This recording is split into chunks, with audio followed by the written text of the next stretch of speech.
Hey guys, I'm Karina, and today I'm gonna make smoothie bags to store in the freezer until we're ready to use them at a later time. So let me show you how we do it.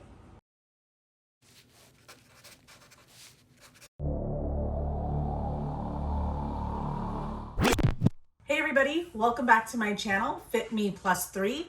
My name is Karina, and I'm a mom of 3 children who likes to post videos on here to help other moms to relate when it comes to budgeting, organizing, cleaning, and just everyday family shenanigans. If you're not new here, welcome back. As always, I appreciate you and love you for coming back.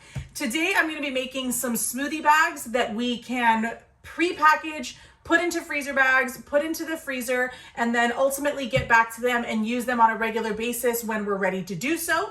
I'm gonna run you through the ingredients that we normally use in our smoothies. I did watch another mom do this on her channel. I thought it was a fantastic idea. Instead of trying to house 50% of the ingredients in the pantry, the other 25% in the freezer, the other 25% in the refrigerator, and then putting them all together the morning of. But I think that this is gonna be a great idea for our family, so I hope you enjoy watching and maybe you can try it also. I'm gonna be using these Ziploc freezer bags. I've used some of the store-bought brands before, but they tend to get a little freezer burn a lot quicker just because the quality isn't the same. So when it comes to something that may store fairly long term, I want to use the Ziploc bags just to make sure that the quality is there. I'll be pre-packaging them in the quart size and then putting as many as I can into the gallon size and hopefully have 1 or 2 gallons full.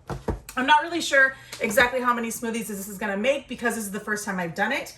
I'm going to use the rest of the Light and Fit Greek yogurt that we have. We only have about 4 left, and then I want to get rid of those because they're expiring soon before I move into the Activia. I do try to use one of these too. We get them at Costco, and we use 1 yogurt per smoothie. We also get our Kirkland 3 berry blend from Costco. We typically keep 1 or 2 of these on hand, and I use about a cup of these to put into each smoothie to make sure we're getting all of that. I always put about a full banana, unless they tend to be really big. Sometimes we can get away with a half for the kids, but we put about a full banana of slices in them. I also put a handful of spinach in each and every one, so I've got that today. And then you will always find chia seeds as well as flaxseed in my smoothies. I buy this Bob's Red Mill flaxseed from Amazon. You can buy it in bulk. It's a lot less expensive, and it typically lasts us about a year because I think it comes with 6 or 8 of these. So I'm going to be opening a new one today because we're out. I always get my chia seeds from like a TJ Maxx or Marshalls. They just tend to be way less expensive than trying to get them online or at the standard store. And then I always put fiber in our smoothies also, just so that everybody's getting their daily fiber. And then for the adult smoothies, I am going to put protein, which I normally don't put protein in the kids' smoothies, and that's just because it's an additive that they don't necessarily need, and it's something that just the adults in the house use. So I think we'll just keep that as it is, and we'll add that to just the adult ones. So now it's time to get packing, and let's go.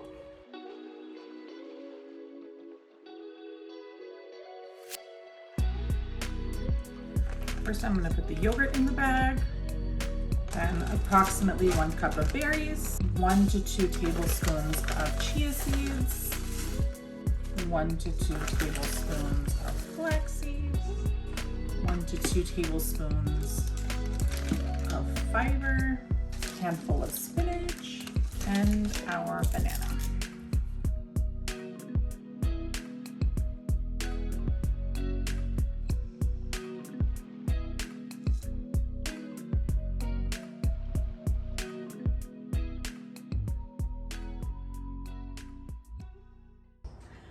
I am done with our smoothie bags today. I was able to get, out of all the ingredients that I pulled to the side, 6 for the adults, 6 for the kids. You guys saw the ingredients that we put into them. It was super simple, although a little bit messy to get everything in the quart-sized bags.